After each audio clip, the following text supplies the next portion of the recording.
Good afternoon and welcome to another episode of COVID Calls. I'm your host, Chris Perugine, and today we have a number of interesting guests talking about marketing. So we have with us Sue Weenink Camilleri, who is the head of sales and marketing at Farsons. Hi, Sue, can you hear me? Hi, yes, Chris. Hi, everybody. Thank Happy you to very be much here. for joining us. We also have Richard Muscat at Azzopardi, who is the CEO of the branding agency Switch. And Hi we guys.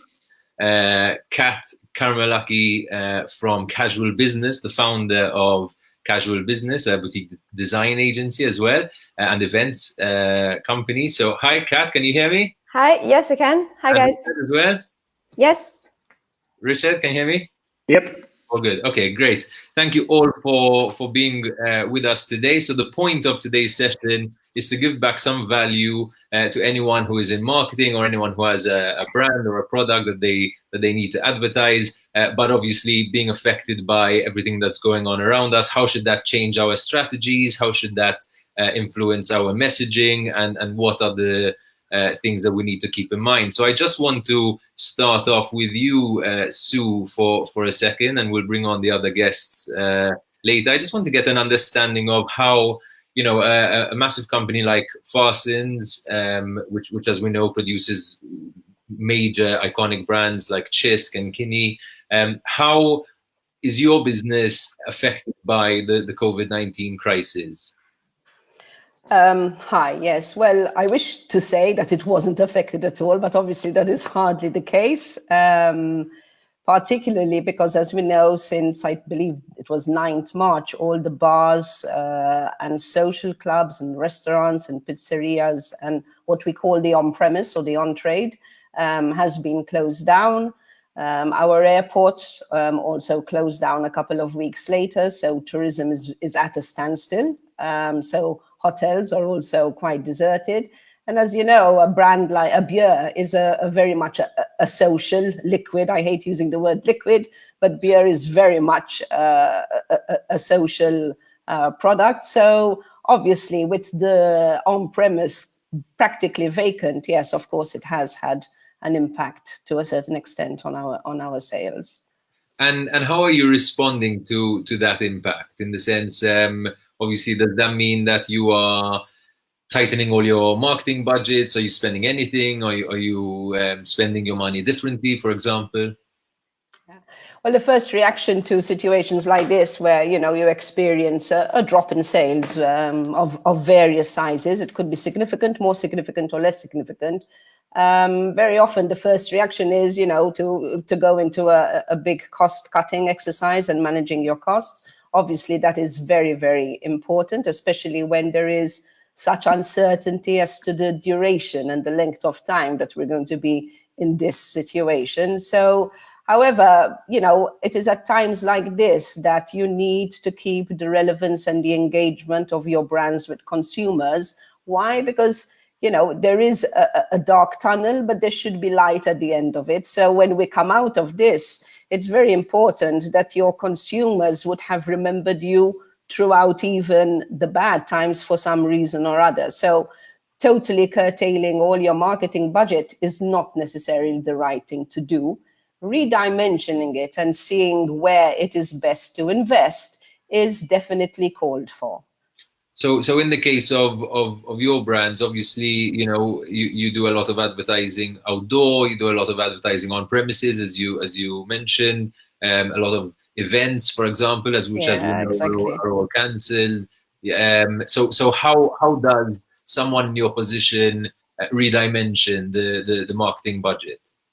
Yeah, as you said, I mean, all the events and the various sponsorships, I mean, quite a few from now till the end of September. This is the peak of our season, like it's the peak of a lot of people's season, have been totally cancelled. Even things like the village feasts have been cancelled. These are all very much social meetings where a lot of consumption of our products take place. So yes, that is totally been eliminated for the foreseeable future. But we know that basically the consumers are now living indoors, they're living online like we're doing here. And there's a lot of scope for engagement and for interacting with your consumers through social media.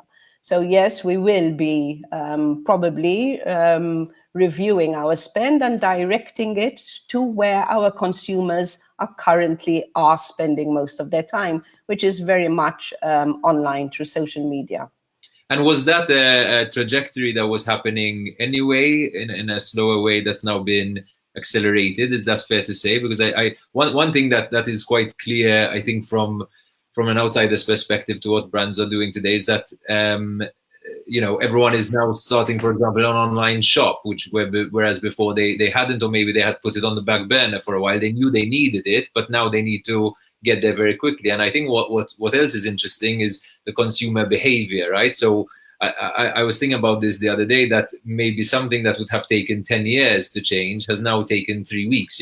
Elderly people ordering their supermarket goods from an iPad. That's something that might have taken 10 years to get to that point, but now we're there within 2 or 3 weeks, right? Yes, I think the adjustment and the rapid shift to online and digital has happened almost painlessly for a lot of people. We just had to go there and get on with it. Now, whether it is, meetings at work, whether it is family gatherings, we're a big family ourselves, and every Sunday we used to meet up at my parents'. Obviously, we're not seeing our parents, but very quickly you get online and have your drink either through Messenger or through Zoom or through. So I think the adaptation to going online has been pretty quick. From a marketing perspective, the shift from what we call traditional media, which is your print, your newspapers, your television, outdoor billboards, bus shelters, etc., to the digital media has been accelerating for a number of years now. But obviously, and if I just take these last 4 weeks, we're talking about curves in a lot of instances at the moment. I mean, this time it was really steep, because basically, this is the only place at the moment that you can really engage with your consumers in a meaningful way. I mean, we could go to supermarkets and put offers on our products, but at the end of the day, that is not what they're going to remember. They might remember you for being there and being picked up. But at the end of the day, your consumers are going to remember you for the messaging and for, what you were telling them during pretty trying and uncertain times.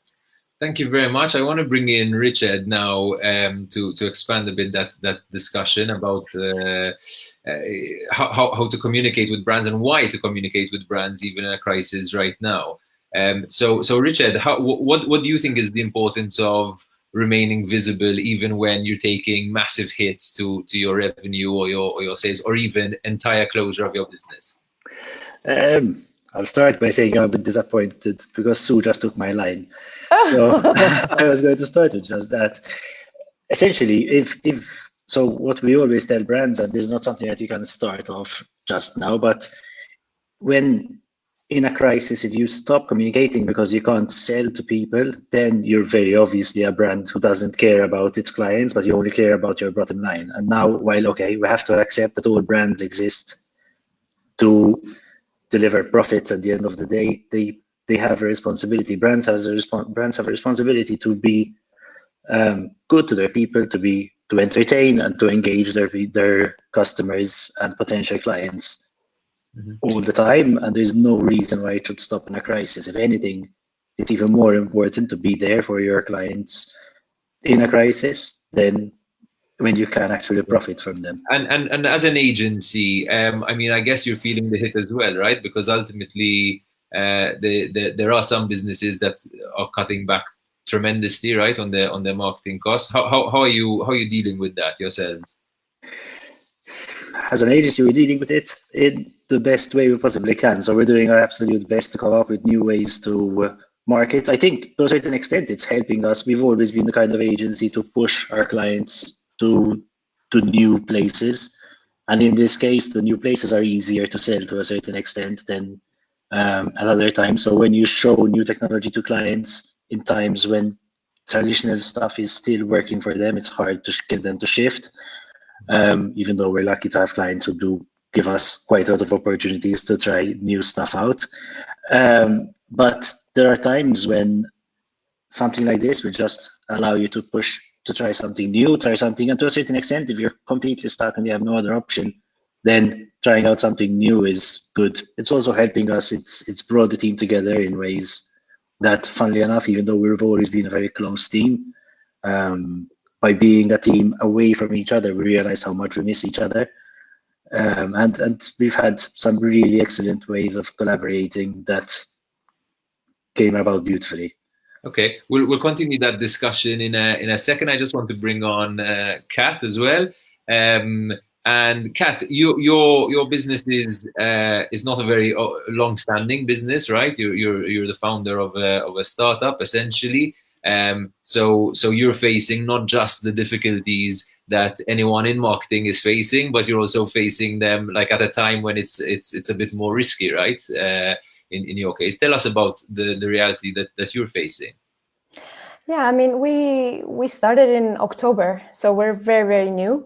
And like I was saying earlier, there's positives and negatives that come with that. So the positives is that we don't have, a huge team yet. We don't have huge expenses. We were already working remotely and being very flexible.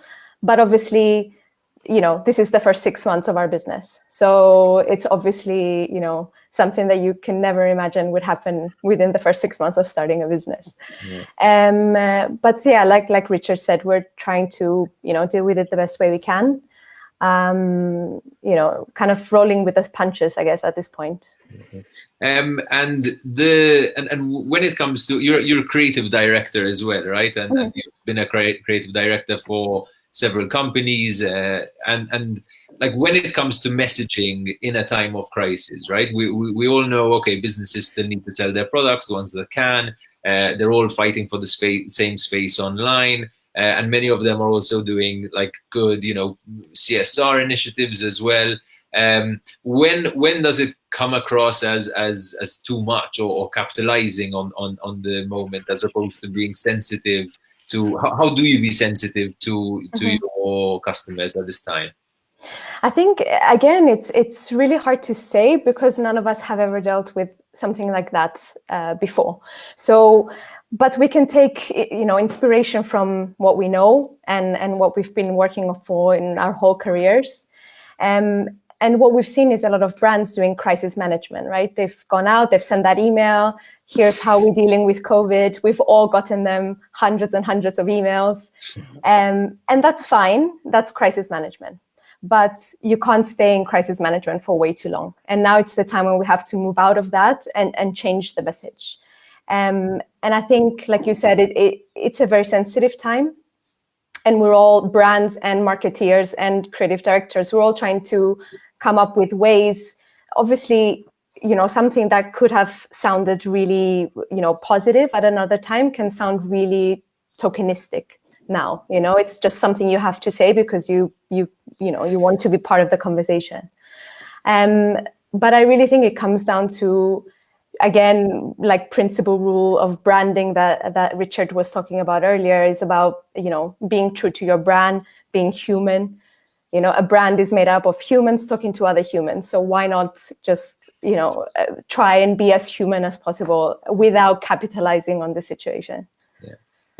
I'm also curious as to sort of whether this crisis has triggered any sort of innovative ideas or other, or maybe making you think about marketing in a way that you hadn't before. Sue was talking about before a big switch, a big curve sort of towards digital and social media.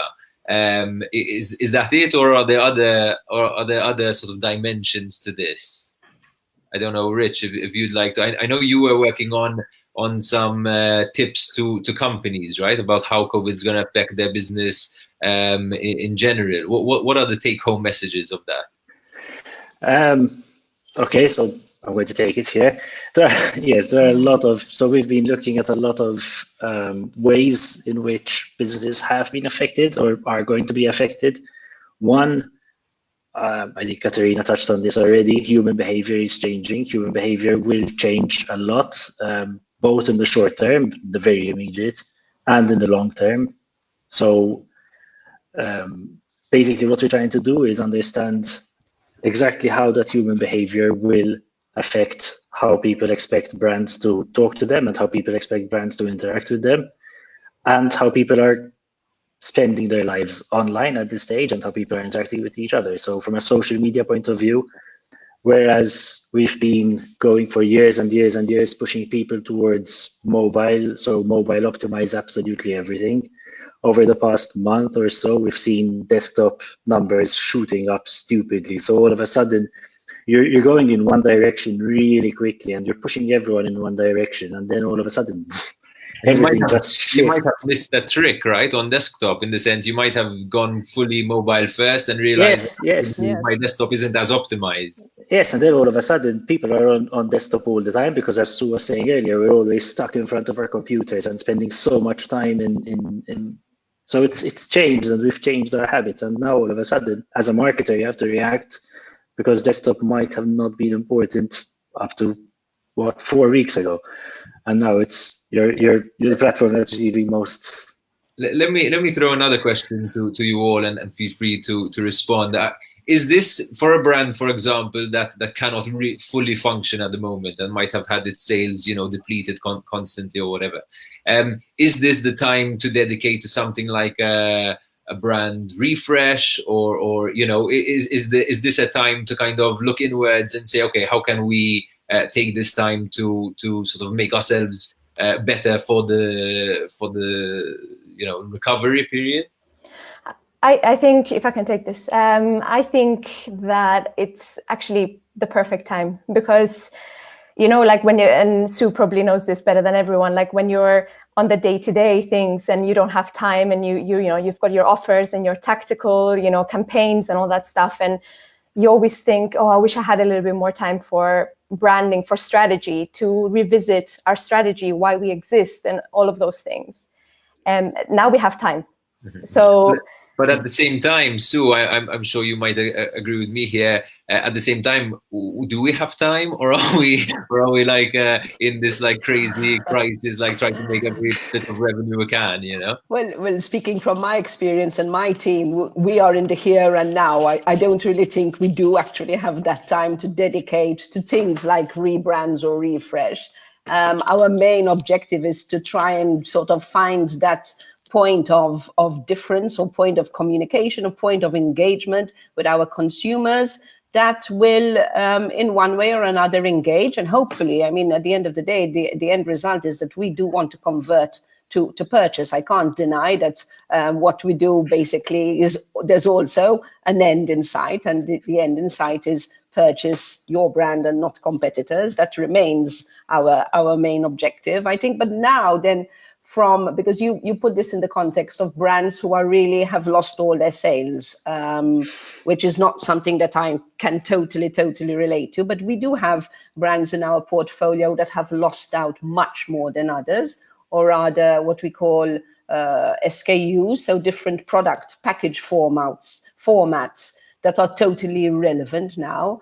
And I think they're just for bars, for example. Because they're just for bars, exactly. So we have realized, after going through a little bit of a think tank, that now is not actually the time to try and change consumer behavior to get them to go for that. It's not a question of offers, because now is a time of reassurance, of giving consumers what they are comfortable with, what they know is going to deliver, and to focus on how you're going to manage your resources to deliver that in the most creative way possible, without in any way coming across, I don't know who mentioned it, that you're trying to capitalize on the situation. I think the worst thing that a brand can do is come out and shout, look at what we're doing and look how we're good, and, a lot of self-beating gratification, basically. Whereas really, we are there, we're in it together. And I think it's a constant discussion and communication and one of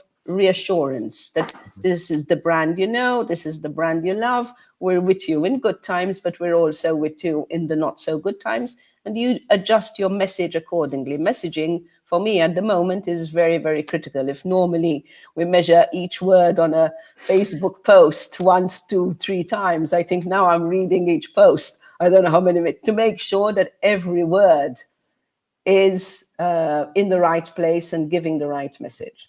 Richard, there are lots of businesses that are making this transition to selling online, right? What are, like, if we could give this session a bit more like tangible specifics in terms of take-home advice, let's say I'm a brand and I've just set up an online shop. Like, how do I stand out? What what are the pitfalls that I could experience? Okay.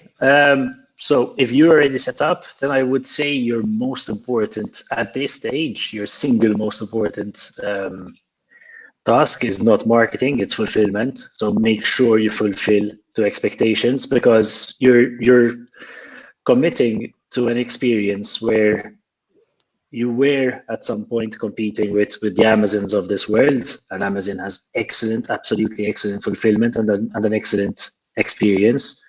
But you had the advantage of having a physical shop that's local. At this point in time, if I'm shopping from a physical shop that's local, or if I'm shopping from Amazon, there's no real difference. Yeah. I still get next day shipping with most Amazon products if I want. So to a certain extent, I think if just going online is not enough, making sure that you're communicating in a way that's localized and communicating in a way that makes sense to your customers and gives them some extra value that you can bring by being here and now, or by being anywhere, but being a specialist, not just being a vast generalist. And also keeping your clients interested in your products and interested in what you have to say. So that's, again, I always take the big retailers as the competition. No local retailer is your competition to a certain extent. So just fulfill on your promises. Make sure that you deliver well, you deliver the stuff you are meant to promise in a way that you should promise it. And Kat, who do you think is gonna, like, how do you emerge a winner from this? So you're taking your business online, perhaps, or you're taking your marketing online, whatever. Everyone's doing that. What difference is it gonna make, and how do you stand out? I actually think that the companies that will come out on top after this would be companies that are willing to adapt. Obviously, online store is one thing, but then what comes after that? I think online store fulfills an immediate need, an immediate crisis. But if we are to assume that this could be something that we live with for a long time or a prolonged periods of time, then what is the innovation? What comes after the online store? And we've seen a few examples of companies adapting or pivoting or innovating to make sure that they come out on top when we pass through the crisis. And innovation doesn't always mean, for me at least, it doesn't always mean like a robot car is going to start delivering our food, like that's peak innovation. But innovative could be something very tangible, very small, that you didn't used to offer before, but now in this new normal, in this new reality, becomes something that we can't live without, right? And I saw recently there was a Chinese retailer called JD.com. They're huge in China. And they started doing sort of a virtual retail entertainment thing where they invite musicians and DJs and they have this kind of, live entertainment party. And they actually partner up with alcohol brands. So during that party, they offer free delivery or special offers on alcohol. And they've already seen, it's a completely weird situation if you think about it. Like, you would never think we would be doing that a couple of months ago. But now it's become a thing, and it's become a thing that a lot of people are going to jump on. Yeah, we've got a comment here as well by Sephora Kutayar, and she's saying marketing will be much more hyped up after this passes. Even when it comes to vacancies in marketing and in digital marketing, I believe there'll be a demand and need for it. And do you think this kind of speaks to this idea of everyone being in the same boat, everyone really needing to pick up their business as quickly as possible, and everyone using similar channels? Because we mentioned online before, but I think even when it comes to the recovery, we're probably going to face quite a long transition point where some people might still be uncomfortable going to big events, some people might still be uncomfortable, kind of going back to normal, right? Sue, what do you make of that? Do you think that it's going to be a bit of a process to get people to behave normally again, and is marketing going to have to step in to help that transition? Well, I mean, we keep talking about where will we settle back at once, sort of. I talk about when the on-premise will open up again, okay? That would be the first instance of getting back to a little bit of normality. The next step would be our airports opening up. But what we do know is that we are unlikely to settle back to the starting point. I mean, if we started here, maybe we settle here or we settle here, but it's not going to be business as usual. I think that human behavior, let's not even be technical and talk about consumer behavior, but my behavior and your behavior will definitely be modified in one form or another. Now, whether it is for, travel, for social events, for crowded events, etc., etc., I think that we're going to think twice for the near future, for the, not too distant future. So in view of that, especially for the business that we're in, the beverage business, there will be a new normality. It's not going to be going back to where we were before all this started. So I think at that point, definitely in terms of creativity and our approach and our outreach to our consumers, we definitely need to take this into consideration, and we need to basically, I wouldn't even say react, but be proactive accordingly. So we're already there when the new normal sets in. I would like to think that we never really leave the side of our consumers, at least with the main brands, that we're still there basically as part of their everyday story. And this is an interesting, I mean, we had some conversations on COVID calls last week about, for example, employment. Many people are at the moment having to make their staff redundant, and that's obviously something that will impact them when the recovery begins, right? It means they're going to be slower to be able to rebuild, although it might also give them more longevity in the short run, where they could be out of business if they don't do that. How important is employer branding right now, do you think, in this really, really difficult time to explain that, right? And how do you think that's going to change when, I don't know, potentially have global, massive mass unemployment, which we're already seeing that today, right? Richard, I don't know if you've given much thought to this part of the communications aspect. Yes, we have. So one, for obvious reasons, we need it ourselves, and two, because we're advising some of our clients on that as well. Internally, so what we always say is you can't communicate externally until you get your story right internally. So until your people all know where you stand and what you stand for, you can't try to tell a story externally before that. So even picking up on Sue's point earlier, so just thinking about resumption planning, and I saw somewhere, and it was a very good, one of everybody's quoting tweets on COVID calls from what I've been seeing, so I'll do it as well. But if you, I saw somewhere that if you want to know what an employer is like, just ask them how they reacted during the COVID crisis, and I think that's a very good way of judging a brand. So if you want to know what a brand is like and what it would be like to work with or work for someone, then try and understand what they were like when their backs were to the wall. And so, yes, taking care of your people first, I think, is absolutely critical.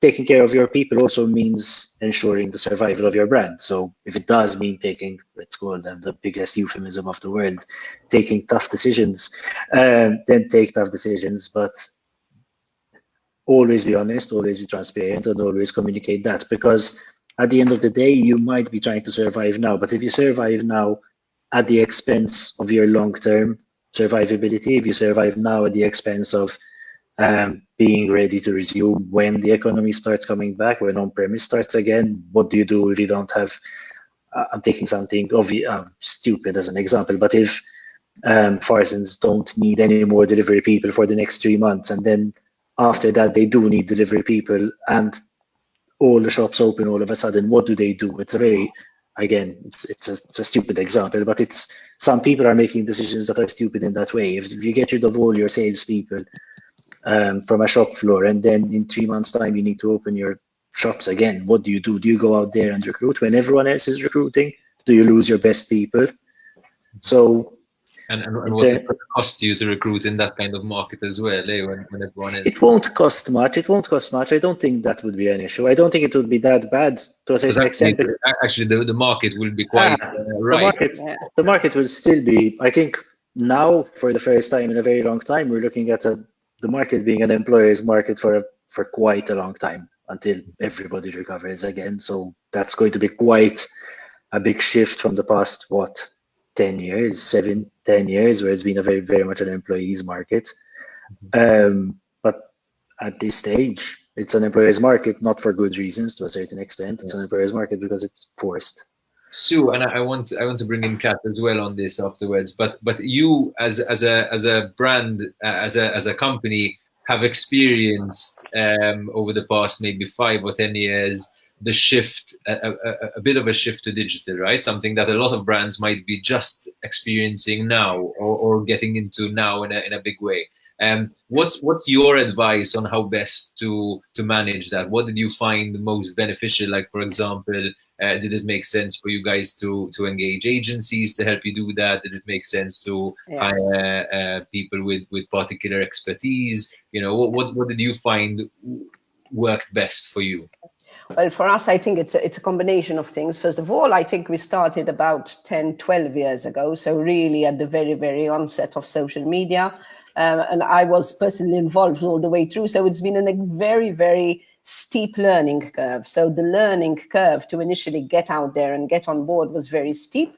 I can say that we've made a number of mistakes in the past, because we went from trying to go it ourselves, and do it all ourselves, till eventually we started collaborating with agencies and using our internal knowledge of the brands coupled with the expertise in terms of broadcasting and being on the platform of the agencies.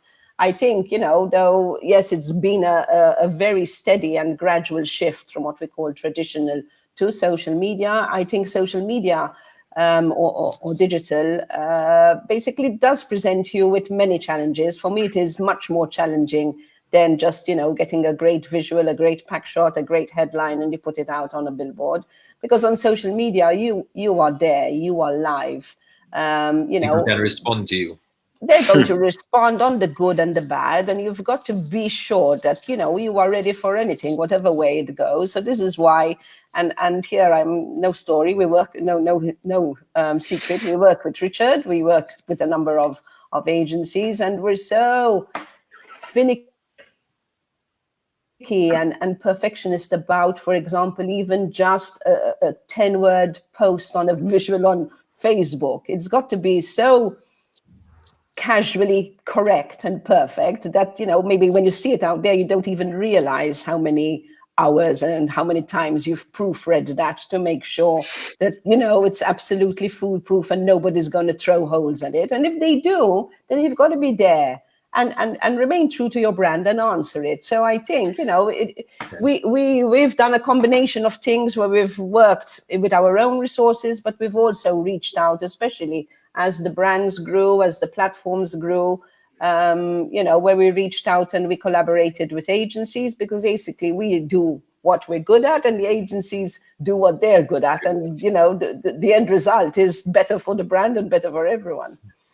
Kat, there will also be businesses that really change their offering or their even their product in respect to what's going on right now, right? They might just, you might be in travel. In fact, we had a couple of questions here from people in travel who are saying, the new normal will take much longer for us because people are still going to be very cautious, and that's an issue. But what I want to get at this idea of, you could be a brand, but you could decide to do something else with that brand. You could respond to a crisis like this, or even a shift in the market by doing something else. I know your company, for example, does events as much as it does, branding and design. So in a sense, you've also broadened your market in response to you've also broadened your product in response to the market. Perhaps launching events at this time might have worked against you in a sense. But what's your advice for businesses that are getting so innovative or so creative that they're deciding, you know what, maybe we should start selling this instead of this now, you know? I mean, we're not launching events at all. So that's how we're responding. Obviously, I think now is the time. It's like you said, I think brands have to think about what can they offer. You know, obviously as a brand, you are an expert in an area, right? You hire experts. Is there something that you can offer to people from those experts? Is there a learning opportunity? Is there something close to your area of expertise that you can pivot to and adapt and start offering? And I think it's okay to, like Sue said, you know, brands make mistakes.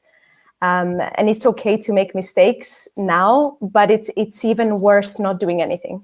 So it's worse for a brand, like staying silent, stopping all kinds of communication, you know, stop trying to adapt or give a different service than try and fail a few times to do different things just to keep their company survive after this and keep their employees on payroll.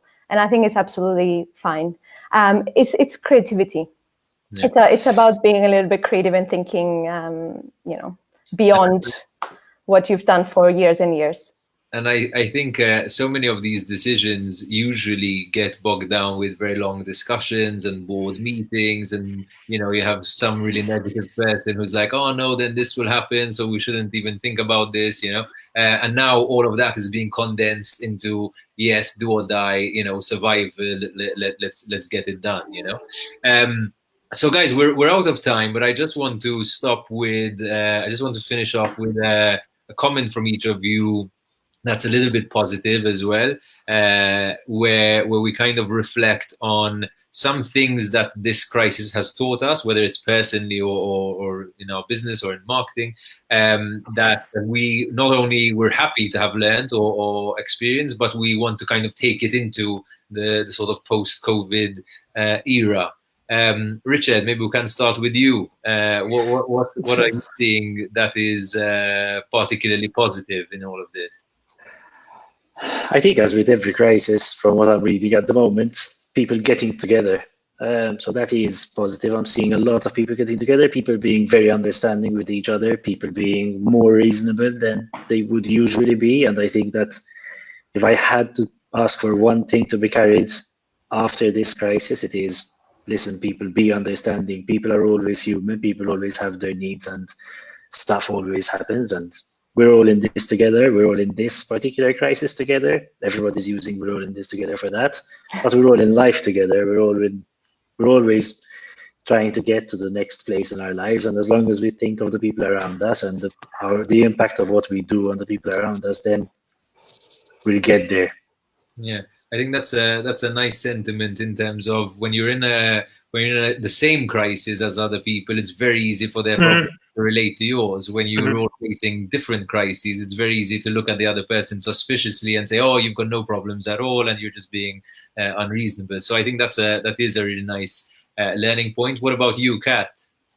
I think it's pretty much what Richard said in a different way, but I think it's when we in marketing, we always tell people to kind of tailor the message, you know, like depending on the market and the gender and this and that and differences. But for the first time ever, the message is the same and everyone understands the message, whatever that message is. So I guess it's empathy. I think empathy has grown a lot. And like Richard said, we understand each other much better. So yeah, if there's one thing that's positive, it's that, I would say. Yeah. I think that's also interesting in terms of how global it all is, right? So sort of the same emails you're getting from Google and Facebook, you're also getting from the local brands, you know, and everyone is in this at the same time. So the space between us, as you said, you know, this affects people indiscriminately, and so that's quite something to reflect on. Sue, what about you? What do you think, to close this discussion, what do you think people should take away as a positive from this crisis and maybe keep on doing afterwards? Well, I think at the end of the day, it's really showing us how resilient we all have to be, whether resilient as a team, as an organization, as a company, but also resilient as a brand. We're seeing a lot of stories of the collective efforts that is going on out there, big community efforts, big community collaborations. And I think it is important that your brand in one way or another plays a role in all of this. For me, it's always critical that brands remain authentic, true to their origin, basically know your brand and make sure that you do what you say you're doing rather than say what you're doing. Okay, so I think there's a subtle difference, but it's very, very clear there. So thank you all for joining. Sue, Weenink, Camilleri from Farsons, Richard, Muscat, Azzopardi from Switch, Katerina, Karamallaki from Casual Business. It was a really nice discussion. And thanks for everyone who was watching from Canada, the UK, the US. I mean, it's really nice to see the sort of places people are watching from. There's also someone from Brazil, so I'm from Brazil, and that speaks to what we were saying, right, about how all the world is in the same boat together, and so even marketing efforts and the stunts you create and the communication and the messaging and whatever you do could actually reach, you know, a much bigger audience. But a small example of this, we did a video about getting tested for COVID-19. One of our video people happened to have got tested and filmed himself doing it, and that video already went sort of worldwide in that sense, because it was something people hadn't seen in other places either, you know. So I think that you think about those things, and there are some opportunities over there as well. But as we said before, you know, stay real, stay authentic, and be empathic and compassionate with what's going on. And yeah, if you've got any questions, I'm sure these guys would be happy to help as well. So thank you very much, guys, for being with us. And COVID calls will be with you again tomorrow. Thank you very much.